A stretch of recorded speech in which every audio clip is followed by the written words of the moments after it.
Hey everybody, welcome to another Cricut craft tutorial. Today I'm going to show you how to make this really cute donut flour sack towel. All you'll need is a flour sack towel, some HTV, this one takes 3 colors, and your design, which we are going to pull off of the Access projects. This is going to be a really fun project to make, and it makes a wonderful gift, especially for Christmas or a birthday, or if you're going to see anybody for a party. So let's go ahead over to Design Space, and I'm going to show you how we're going to make this project. We're going to go ahead and show you guys how to use some stuff from Design Space and put your own spin on it. It's really fun, really easy. We're going to do a flour sack towel. So what we're going to do is go into images. Now I've already looked up some stuff, but I'm going to actually go, to projects. And what I found was a donut chalkboard sign. So let me look up donut again, because I want to show you guys where we can find this. Now remember, not everything is included with your Access. I do have Access, so everything with the A is included. So I'm going to go ahead and select the donut is calling I must eat. We're going to click customize, and we're just going to replace, because there was another one on there. I had already previously made sure this would work before I did it. So it's going to enter your design, and I don't like that it's plain and boring and just black. So I want to make my donut a different color. So I'm going to go ahead and open up a shape, and we're going to use a circle. And we're going to make the circle so that it covers this entire donut. So I like to just put it on the edge of the donut and just make it just big enough that it covers the donut. But you don't want to make, you want to make sure that it's not going to cut off any of the N or too much of the D. So select the entire design and click slice. So remember, you can only slice 2 items at once. So once we have our slice, you're going to come out here. You'll have this donut. You'll have this weird circle, which we can just delete. And then you'll have your black donut. Now what I'm going to do is I'm going to leave actually both of my donuts, because I want to make the sprinkles a different color than the donut itself. So what we're going to do is actually take our donut and change its color. And I don't know, let's go with a pink donut. So we'll put our pink donut in here. And we're just going to put our donut back over here so that we can see our donut a little bit better. Oops. And we're just going to line it up. It doesn't have to be perfect because it's going to cut, and we'll line it up later. Now with this, there's a couple ways you could do it. You can contour it so that you have the sprinkles in here. Or you can do it so that you're going to have a donut-y circle to lay it on, and you'll have your sprinkles sliced out. I don't know how else to describe it, but you'll have a base layer that is going to be a ring, so that you have the sprinkles under your donut versus doing your sprinkles above your donut. And that's how I want to do it, because I don't want to have to try to line up all these tiny little sprinkles. So we're going to change the color of this just so we can see it better. Just going to make it purple, because the sprinkles, I'm going to do purple sprinkles anyways. And what we're going to do is take a circle, and I'm going to actually put this donut on top of it. So we're going to send it to the front. We're going to put the donut on top of that big gray circle, and then I'm going to take my big gray circle, and I'm going to fit it so that it fits behind the donut. And you're going to have to do some slicing and some dicing to this to make it fit, because you have to slice out this little edge piece where it's kind of been bitten. So that's fine. We're going to leave that like this, and we're going to move this over just a minute. And I'm going to use another shape. I'm going to use just another circle. And like I said, this is kind of a matter of Frankensteining this so that it fits. So we're going to go ahead and make our circle about the size of our little bite here, but you don't want it to cover the sprinkles. So I'm just going to lay my donut back over this guy, just so I can see where I'm going to need to slice. So we don't want to slice him too close to the sprinkles. He only needs just a little bit sliced out, but you just want to make sure you're selecting so that it doesn't have too much of a slice. Now remember, I said you can only slice 2 things. So in order to select these, you're going to select this circle that's on top, and you're going to come over here and select this circle, and you're going to click slice. You're going to end up with a couple of random pieces. You're going to end up with this guy, a little half moon, another little half moon, and the circle that you need to keep for your purple sprinkles. Now, purple sprinkle guy here, we need to cut out the donut center, But we can still use this circle. We don't have to delete him and start with a whole new circle because he should, with any luck, fit in here. And you're just going to make him big enough just so that, again, he covers up the whole of your donut. I think that looks pretty good. So you're going to take your other donut, line him up in there so that all the sprinkles are covered. You're going to take your 2 circles. You're going to select the little circle and just the gray circle again. And remember, you can only slice 2, so we're going to slice them out again. Now you're going to end up with this awkwardly shaped blob. I call him awkward blob shape. And we can get rid of our purple donut. We don't need him anymore because this right here is going to be the base layer that goes under your pink donut. So let me make this purple just so we can get a good visual of what it's going to look like. Our purple guy, now he's going to sit on top until I send him to the back. But I'm going to line him up just to make sure that he does fit. And I'm just going to click send to back. Now you can see that we have purple sprinkles and the black wording and the pink donut, and it's perfect. Now, if you wanted to change anything else, you can go in and slice, but I'm just going to have a pink and purple donut. I'm going to select my whole design, and I'm going to make it the size that I want it. Now, this is going on a flour sack towel, so you want to measure your towel, and I'm going to grab my towels from the depths of where I left them. Lord only knows at this point.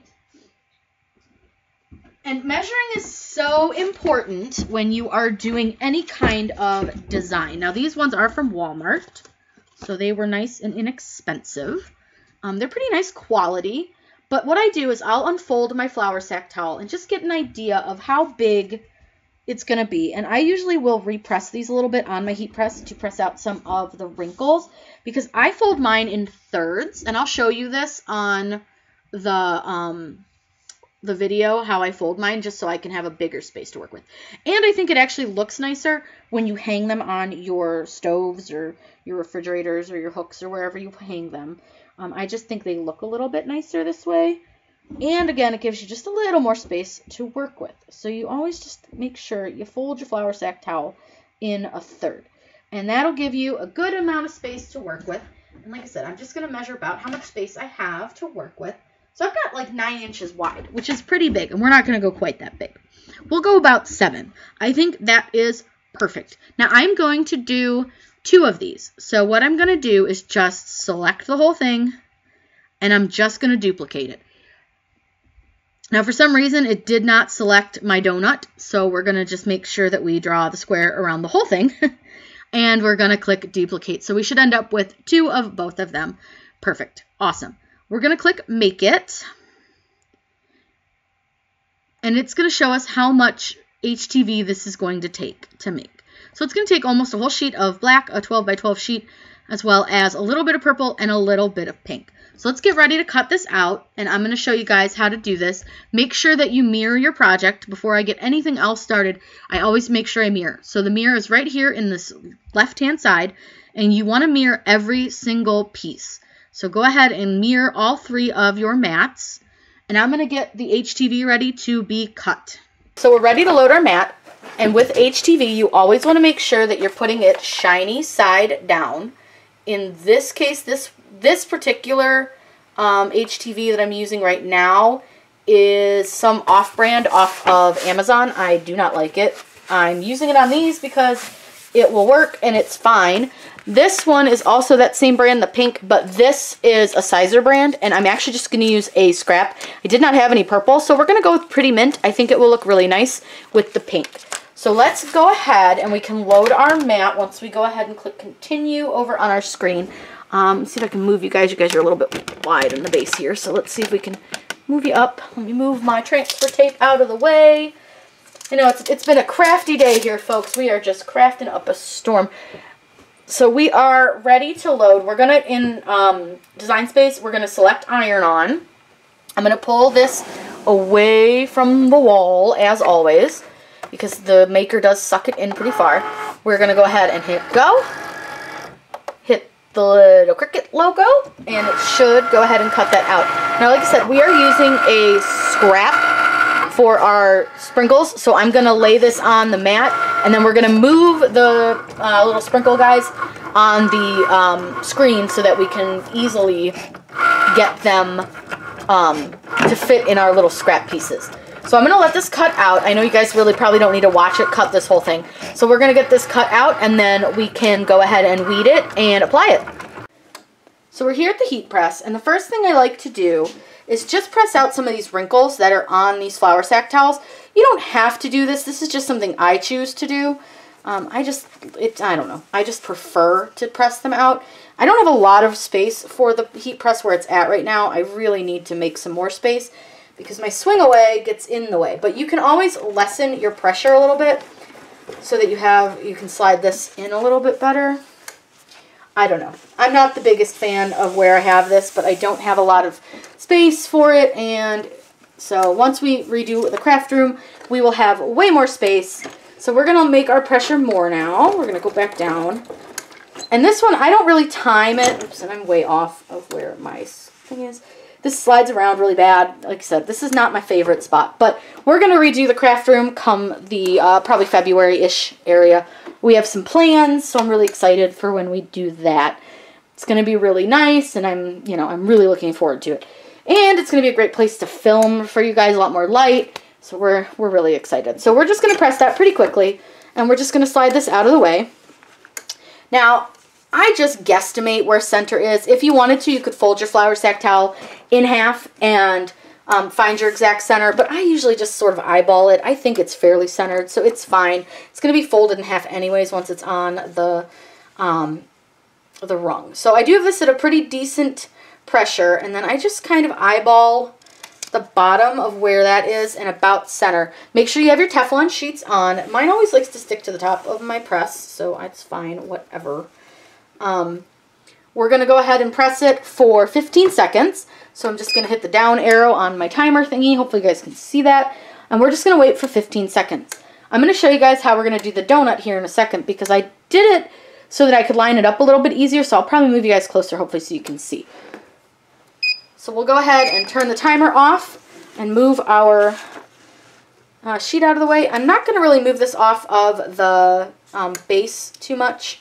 I'll just kind of work around where it won't move away from the swing away part. It drives me nuts. Like I said, I can't wait to have some more space.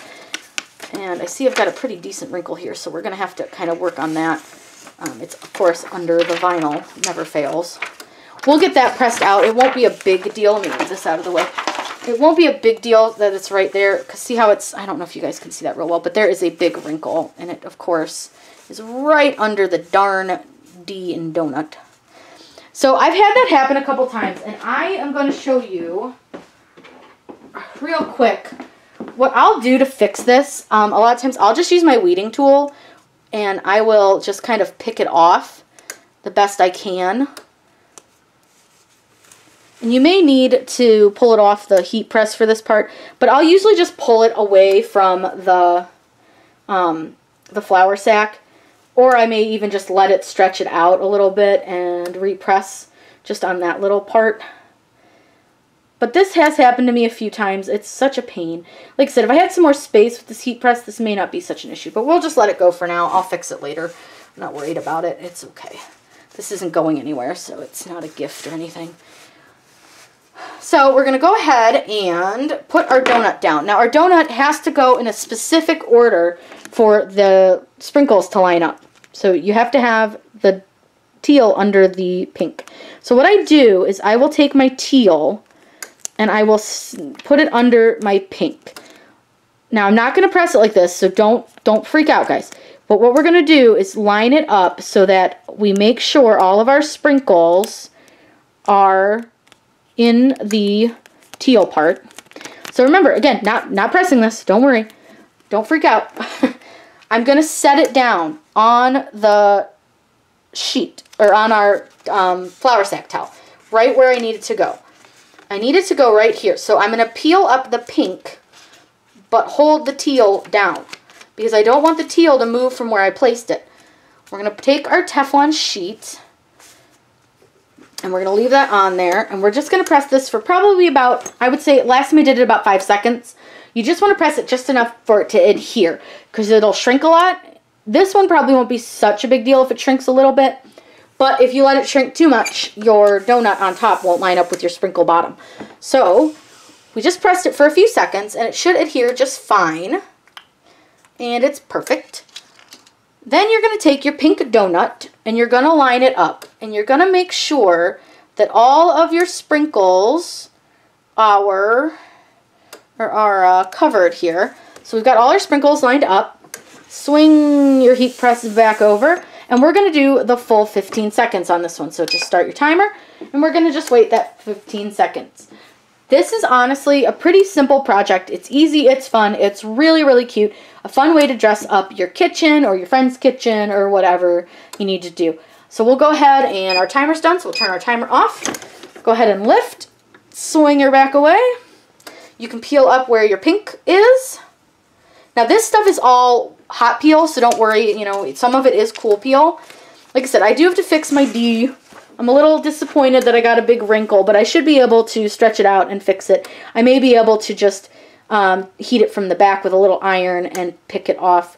All else fails, I'll just pull it and make my D a little awkwardly shaped, but it's okay. We may just do like this, and we'll just see how I kind of pulled it. It'll look a little weird, but nobody will notice. And I think we're just going to do that, honestly, because I don't feel like fighting with trying to get the vinyl off. You can do it, but you want to make sure that you're, you know, you're pretty careful. So what I'm going to do this is I'm going to attempt to hold this nice and flat while I move my heat press over it. Now, I'm not going to press the whole thing. I'm just going to press right there while I hold it down, because I don't want it to, and hopefully I'm getting pressure on this. I really can't tell. Nope, I'm not. We're going to have to mess with this a little bit, but you guys can stretch it out a little bit. Try to, you know, get the vinyl to lay flat, but there's that stupid wrinkle. You can always try to flip it over as well and see if you can get the wrinkle out that way, but either way, we're going to get this wrinkle taken care of, and then I'll show you the final product. All right, guys, here is our finished product. I love how it came out. It's super bright and fun. That donut is so cute. This is going to be a wonderful addition to anybody's kitchen. They make great bridal shower gifts, Christmas gifts, birthday gifts, hostess gifts if you go to a party, and they're really easy to do. If you guys have any questions, please let me know in the comments down below. I am always happy to answer those for you. Make sure you subscribe to my channel. I put out new videos all the time. Hit that bell icon because that will let you know when I post a new video. Happy crafting!